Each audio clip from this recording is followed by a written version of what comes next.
Hi, this is Michael Yardney and welcome to another of our weekly Rich Habits, Poor Habits video series. I'm in Australia and welcome Tom Corley in the United States. Hi, Michael. It's great to be with you today. Thanks, Tom. What I want to talk today about is some of the thinking habits of self-made millionaires, the things that make some people richer and more successful than others. Now, we know there's rich people who aren't successful and successful people who aren't rich, but I remember a quote that you'd written, Tom, which Thomas Edison said. He said, 5% of people think, 10% of people think they think, and the other 85% of people would rather die than think. Now, I know you said that jokingly, but how important are thinking habits, Tom, and what did you find in your 5-year study?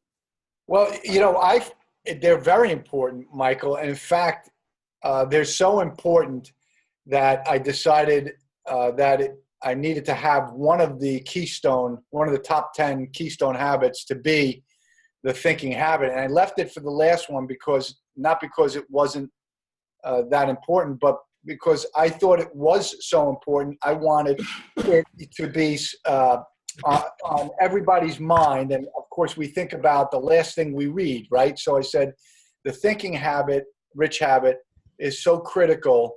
In fact, I think it's actually the precursor to success. So before you take any action, before you create your goals, before you even define your dreams, you've got to get your thinking in place. And why? Because this is something very interesting that I uncovered in my research. You ever heard of intuition, right? Of course. Your gut feelings that we have. Well, a lot of people don't know that your intuition can send you off a cliff. Everybody that you read about, all these so-called experts in the self-help industry, always tell you to go with your gut. What I found out is that sometimes going with your gut can be the worst possible thing you can do. Why? Because your thinking isn't straight. If your thinking is mired in negativity and doubt and fear, then the intuition is going to mirror that. So you're thinking of bad things happening. You're constantly focusing on that. Your intuition, which is controlled by your subconscious, is picking up those vibes, and it's saying, okay, Michael Yardney wants bad things to happen, so let's give him intuition that's virtually going to guarantee that bad things are going to happen. So I think that the rich thinking is key because it gets your intuition adjusted so that it will work for you and not against you. Clearly, Tom, that's part of the reason the rich keep getting richer, because of the way they think, which leads to the things that they do, which leads to their rich habits. And that's partly the reason why the poor remain poor, because of their unproductive, their disempowering thinking. So, Tom, I think there are 10 ways of rich thinking habits that you've elucidated in your book. So let's cover 5 of them in this session, and if we could, we'll come back next week and discover the other 5. So let's go through the rich thinking habits. And the first one you mention is career. You say that rich people think certain thoughts, they ask themselves certain questions about career. What are they? Yeah, I think the main one that I found in my research was they're always looking for ways where they can add value. So they're thinking about how can I add value to my customers, my clients, to the people that I make money from. Why? Why is that important? Because if the more value you add, the more people are going to be willing to pay you. So then they think, okay, well, how do I add value? I need to do a little bit more reading. Well, what do I need to read? What skills do I need to have? So one question leads to another, and then they start becoming, really forming or creating like a blueprint on what they need to do to add value. So the adding value is the kickoff, and then they start thinking about where they can, what they can do to add value, reading, developing new skills, building relationships with other people that can help them. So it's kind of it's like a domino effect. As Jim Rohn said, work harder on yourself than you do on your job. And I find that poor people have a different mentality, Tom. They say, pay me more and then I'll do my job. While those people who are successful in their careers and become rich have a different philosophy. As you say, Tom, they improve themselves, they get better at it, they are worth more, and then they're paid more. I remember somebody saying to me, a client complaining that that's all he gets paid. He doesn't get paid enough by his boss, and that's all the company will pay me. And I said, but is there anyone else? Are there any other salespeople who earn more than you? And he said, yeah, one of the sales guys earns double. I said, so that's not what the company will pay. It's what the company will pay you. Why does the other person who's selling the same products and selling the same things earning twice as much as you? Because he's learned sales skills, he's learned conversion skills. Now, this hasn't got anything to do with sales, Tom, of course, has it? It's just got to do with become more valuable to your customers, your clients, your boss, the world, and then you'll get repaid, won't you? Yeah, that's right. The world and life rewards individuals who provide the most value. And you see it all around. You see it with Facebook. You see it with Elon Musk and SpaceX and Tesla. Look at Tesla. They're selling more cars. They may sell more cars than the top four, auto manufacturer. It's been around for 100 years, Michael. So, when you add value, people don't care that you've been in business for 100 years. What they care about is what value are you adding to my life? And they'll be willing to pay you. And look at Tesla as a great example. They're paying, those cars are 3 times the price of the average, say, GM or Toyota. And people willing to pay it because there's value there. Sure. So the first thing rich people think about, or not the first thing, but one of their rich habits, I should say correctly, Tom, is that they think about their career. Another thing you've found in your study is that the rich people think about finances. They wonder, do I spend too much money? Am I saving enough? They're conscious about their money habits, aren't they, Tom? Yeah, they are, because while it's great to be focused on your career and trying to add value and make more money, it's equally important to hold on to that money. I can tell you, I have so many examples of the clients, some of my clients who inherited, let's say, $2 million or $3 million. And within 10 years, they went through all of it. That's a crime, Michael. So what I found in my research is that the wealthy people, primarily the self-made millionaires, they not only figured out how to earn more money than the average Joe out there, they figured out a way to not only keep that money, but to grow it. And how they did that was they were thinking about money all the time. How am I investing my money properly? Am I spending too much money? Maybe I should have a budget, or maybe I should revise my budget. So they're constantly tweaking their finances to improve them.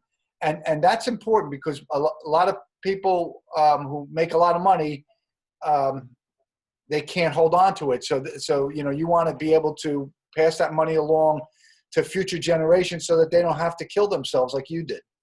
Now, that's what I call financial fluency. Most people are not financially fluent. We are not taught how to do money at school, and most of us aren't taught by our parents because we don't have rich parents. And that's why I wrote my book, Guide to Getting Rich, which actually has very little to do with investment, but it all has to do with becoming financially fluent and understanding assets and liabilities, income and expenses, and how to handle your money. So Michael Yardney's Guide to Getting Rich.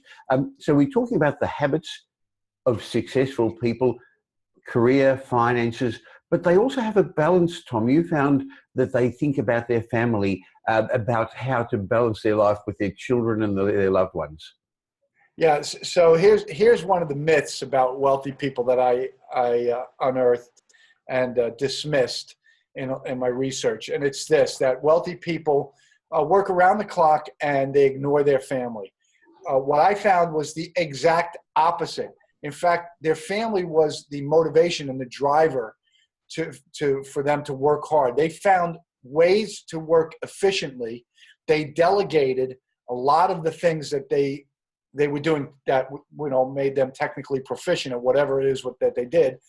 And why? Because they wanted to spend more time with their family. It's just not worth becoming rich if the 10 years or the 15 years that it takes, your kids all grow up and there you are, you don't have a relationship with your children. So the rich in my study, they devoted at least 2 nights a week to family time. And of course, maybe one day on the weekend. So they were trying to get squeeze as much family time into their lives as they possibly could. And if that meant hiring additional people or delegating work, they did it.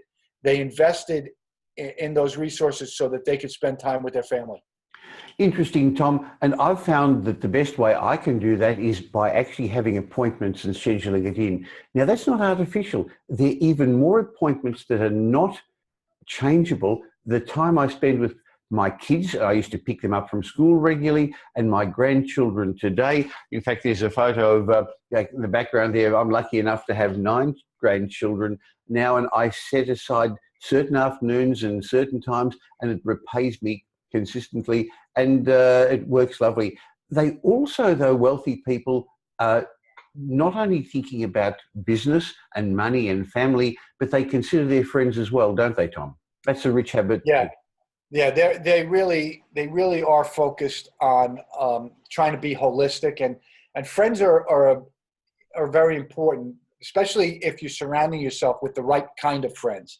So if your friends are success minded, you want to build those relationships. So they're always asking themselves questions like, do I have enough friends?